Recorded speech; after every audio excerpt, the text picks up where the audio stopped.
On Sunday, Costa Ricans will vote in a second and final round of presidential elections, with many voters hoping for strong hands to lift their country out of the economic situation. The spokesman from the Russian Defense Ministry, Igor Konashenkov, reported a few hours ago that his armed forces have eliminated an oil refinery and 3 deposits of lubricants in Odessa, southwest of Ukraine. The Prime Minister of Pakistan, Imran Khan, decided a few moments ago to dismiss the parliament after rejecting a motion of censure against him, claiming that it was a conspiracy promoted by the United States.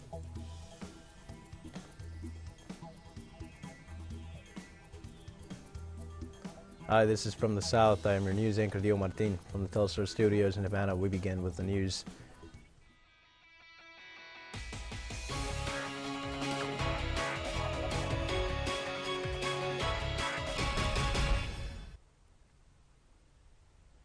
Costa Ricans will vote in a second and final round of presidential elections on Sunday, with many voters hoping for strong hands that can lift their country out of the current economic situation it's in.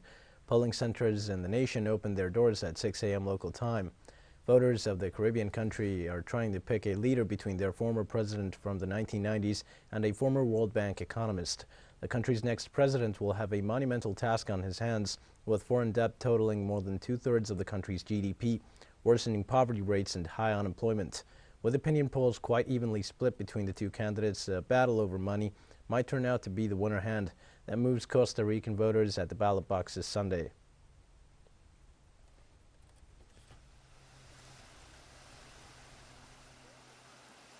Now, Costa Rica's Sunday election day is going smoothly for its citizens residing abroad. The first polling station to open was in Canberra, the capital of Australia, at 9 a.m. local time, and it has already completed the process. Costa Rica's embassy in Seoul, the capital of South Korea, also, after certifying the vote of citizen Nancy Hall-Loria, carried on and reported absolute normal. The Electoral Tribunal, in communication with all polling stations abroad, confirms everything is running smoothly at polling stations in Japan, China, Singapore, and Indonesia. This April 3rd is the second round of elections for 3 million Costa Ricans, who will choose a new president and 2 new vice presidents.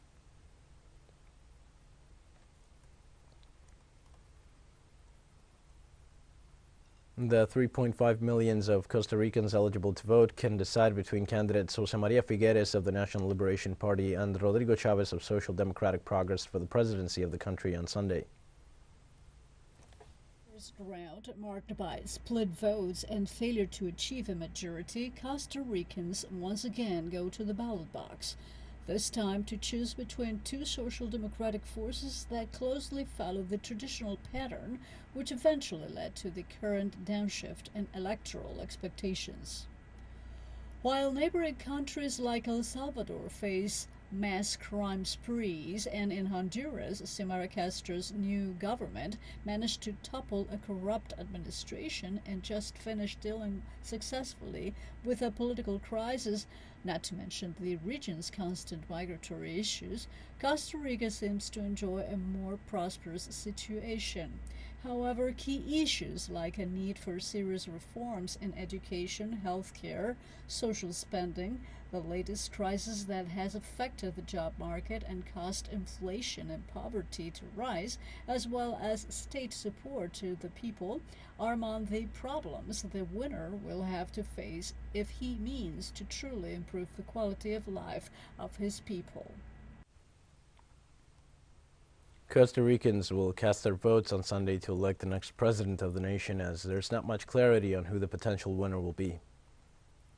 Social Democratic Progress Party candidate Rodrigo Chavez and National Liberation Party candidate Jose Maria Figueres was not enough to decide a leader in the first round, since none reached the needed minimum of 40% in the first leg of the process.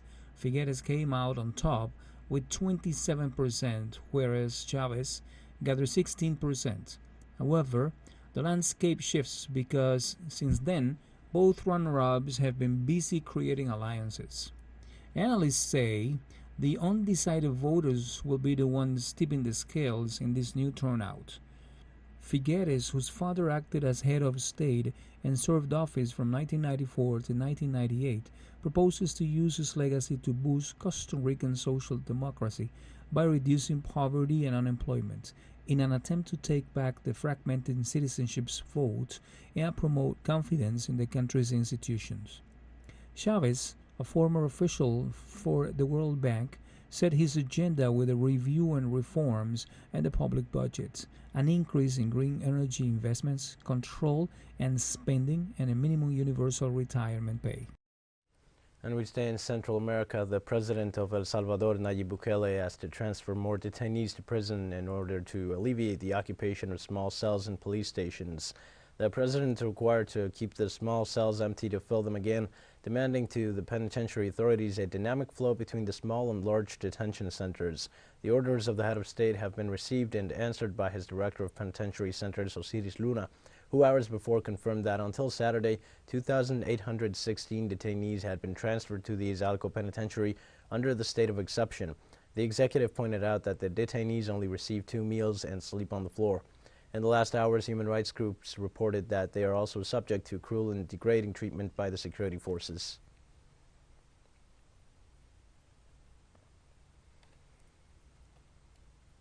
And precisely, a tweet shared by the prison authorities themselves generated a great deal of concern among human rights organizations. In the account, they posted the video that we show next. We recommend caution due to the severity of the images. The video was deleted a few hours later. My God, we are in charge, boss. You are in charge, boss. We are in charge. We will do whatever you tell us to. Right. And we have done to put population out there, right? And now you're here? We will go along with whatever you say. We're going to take a short break now. Please join us again after this.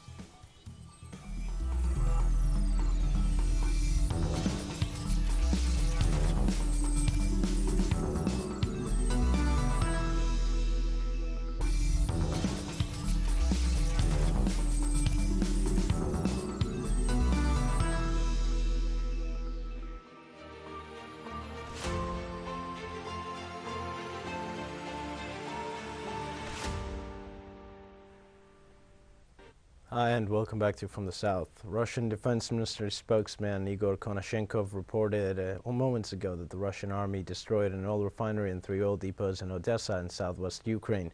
The spokesman said that the high-precision sea-to-ground and air-to-ground missiles destroyed the refineries and the oil depots supplying fuel to Ukrainian troops in the Nikolaev area. Last Friday, 2 Ukrainian military helicopters entered Russian airspace and bombed 8 tanks of an oil depot in the city of Belgorod, bordering with Ukraine. The aggression occurred only a few hours after negotiations had been held in Turkey. Russia warned that the attack would have consequences. In an interview with United States media, Ukrainian President Volodymyr Zelensky was asked if he had ordered the attack, and he said he does not comment publicly on his decisions.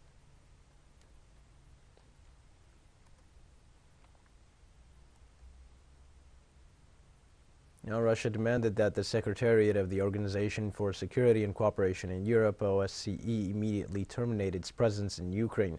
The spokeswoman of the Russian Foreign Ministry, Maria Zakharova, said that it is unacceptable that there is a frequent repetition of cases when the OSCE property, such as field armored vehicles, constantly falls into the hands of Ukrainian armed units. Moscow demanded that the OSCE immediately implement measures for the closure of the special monitoring mission because the mission can no longer continue with the previous mandate, which was extended to the territory of the Donetsk and Luhansk People's Republics, recognized by Russia as independent states. The official recalled that the organization did not make a single statement in the face of growing aggressive Russophobic nationalism.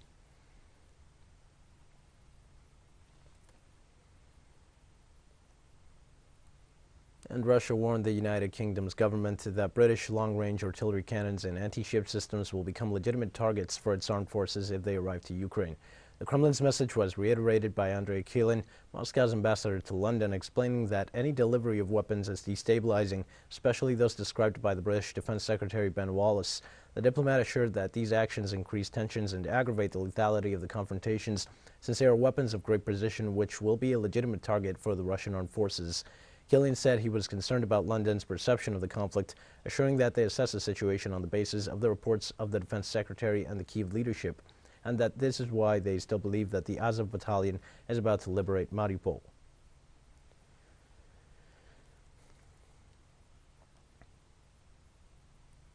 And in Ukraine, about 6,000 people were left without electricity after Ukrainian bombings in the region of Donetsk.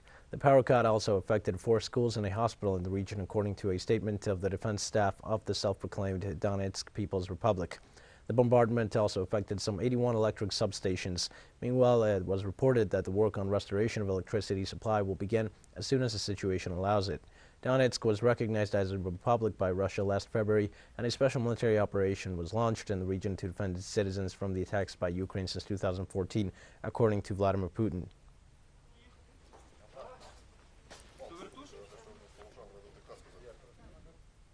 In Serbia, more than 8,000 polling stations opened at 7 a.m. local time. 6 million citizens will be able to cast their ballots for presidential and parliamentary elections in which the incumbent Aleksandar Vučić seeks re-election. Today's voting day is expected to span for 13 hours. Throughout the day, Serbians will be choosing the new head of state from among 8 candidates and the 250 members of parliament from candidates representing 19 parties and coalitions. In Belgrade, the Serbian capital, and in 13 other cities, voters will also be choosing municipal authorities. The latest polls give the incumbent a comfortable lead over his main contenders.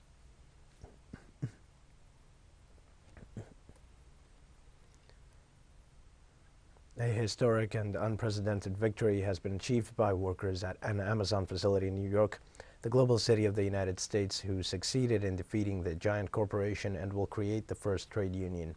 Voting at New York Staten Island facility began on Thursday with a majority of 2,654 votes in favor and 2,131 votes against the right to vote. After months of struggle, the nearly 6,000 employees have taken the lead over the other employees in the country who have also risen up against Amazon's management to demand better working conditions. Since the very beginning, the company has been opposed to the organization of its workers and trade unions, even going so far as to promoting campaignings against this right recognized in federal and international laws. Christian Smalls, leader of the trade union, has said in the midst of a great celebration that what they achieved was the beginning of a great revolution.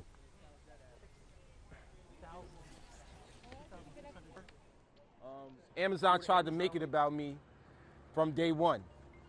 And I never said it was going to be Amazon versus Chris Smalls. It's always going to be Amazon versus the people. And today the people have spoken, and the people wanted a union. This is going to be the catalyst for the revolution. That's exactly what this is. Y'all just witnessed that. That's all I can say about it. This is the catalyst for the revolution. Just like Starbucks. Y'all see what's going on with the Starbucks unionizing across the country.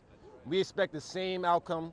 We already got interest in 18 different buildings in several different states. Workers reaching out to us. We want to help every single person we could. The Chinese director of the Ministry of Foreign Affairs, European Affairs Department, Wang Lutong, said Saturday at a press briefing in Beijing that the relations between the European Union and China are still focused on dialogue and cooperation. The Chinese official also asserted that China opposes sanctions and that the key solution of the conflict is in the hands of Washington, Brussels, and Moscow. The press briefing came one day after Chinese President Xi Jinping met via video link Friday with European Council President Charles Michel and European Commission President Ursula von der Leyen, when he had called on the European Union to work with China to promote the steady and sustained growth of their relations and add stabilizing factors to a turbulent world.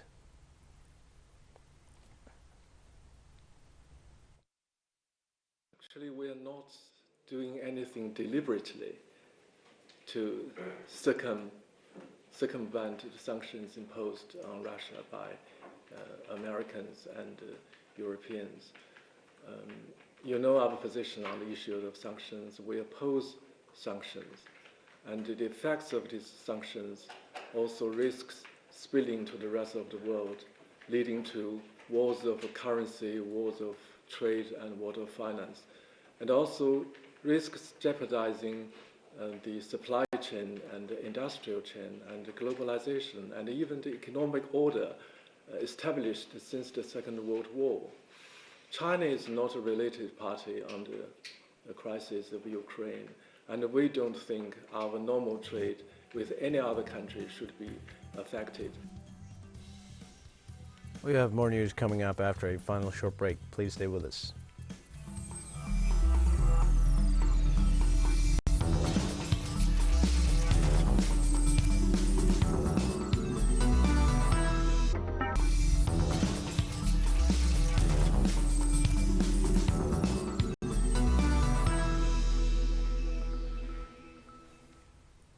And welcome back. The Prime Minister of Pakistan, Imran Khan, decided a few moments ago to dismiss the parliament after rejecting a motion of censure against him, claiming that it was a conspiracy promoted by the United States.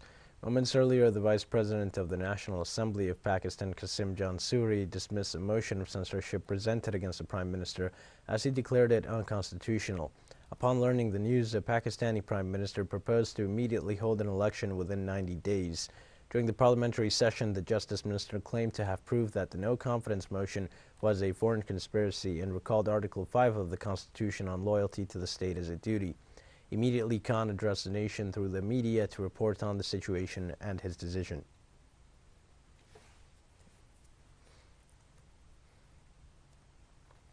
Now, Israel escalates its violence against the Palestinian people. This Saturday, the occupying army assassinated three young Palestinian men in the occupied West Bank, now accusing them of being part of a terrorist organization.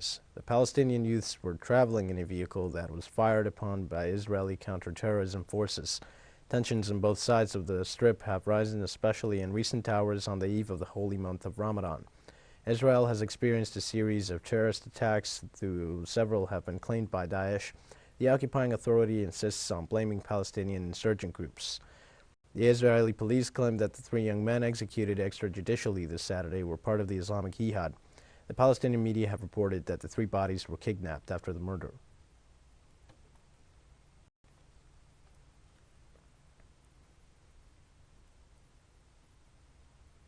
Iran and China proved once again this Friday that they continue to strengthen their bilateral relations, focusing on cooperation in the fight against unilateralism and sanctions.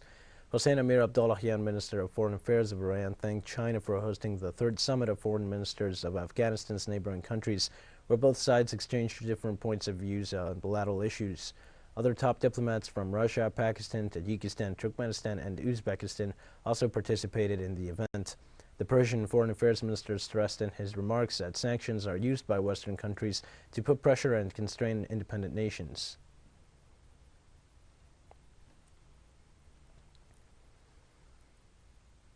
Now, Yemen's acting Human Rights Minister Ali Al-Dailami claimed that the United Nations Children's Fund and other organizations reportedly working with children are seeking to cover up crimes committed by the so-called coalition led by Saudi Arabia. The government of Yemen called the attention of UNICEF and United Nations on affirming that they will no longer accept solutions and measures from them, after ratifying that these organizations only show enthusiasm and support at donor conferences where they use figures and statistics about the country's situation, but then disappear at the conclusion of the events. The Arab Kingdom and its allies with the United States support continue originating conflicts against the Yemeni people and therefore reiterate the criticism towards the United Nations, considering that there is complicity with their aggressors.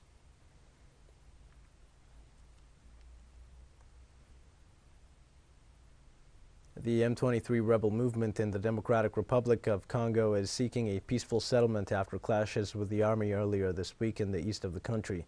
UN Secretary General Antonio Guterres is alarmed by the resurgence of the M23 rebel groups in the DRC.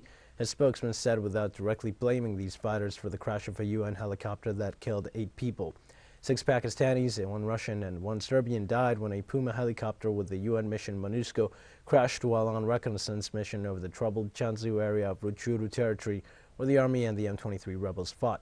The M23, its name derives from March 23rd movement, emerged years ago from an ethnic Tutsi Congolese rebellion in North Kivu that was once supported by Rwanda and Uganda.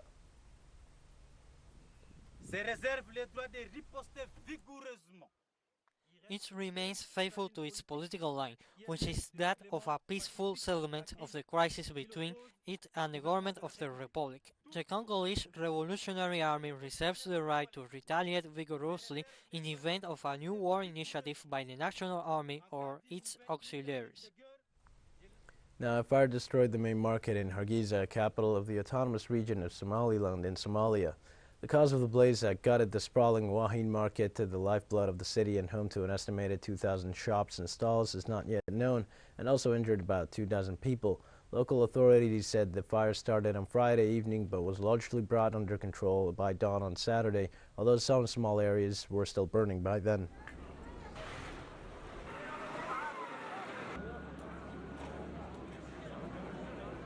The fire engulfed our business unexpectedly. We were not ready. We saw the fire as we were busy in working. Then we fled to survive. We lost about $200,000 in this fire tragedy. And I request everybody who can help us from anywhere. We need your help in Somaliland, and I want to appreciate everyone who participated in this disaster to help fire brigades, national armies, media, and the people of Hargeisa and Somaliland. Ramadan festivities began around the world, one of the most important dates in the Muslim calendar. The holiday falls in the 9th month of the Muslim lunar year, which is this year is during the period between the 2nd of April and May, according to the Gregorian calendar. During this month, Muslims commemorate the day on which the Prophet Muhammad received the first revelation of the Quran, the holy book of the Islamic region. During the celebration, believers practice patience and humility through prayer and fasting from dawn to sunset.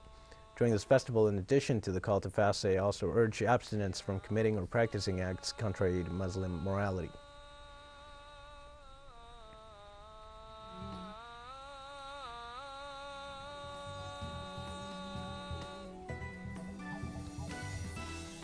We've come to the end of this news brief. Remember, you can find these and many other stories on our website at Tell Us Our English. You can also join us on social media for all the latest news. We're on Facebook, Twitter, Instagram, and Telegram. For Tell Us Our English, I am Dio Martin. Thanks for watching.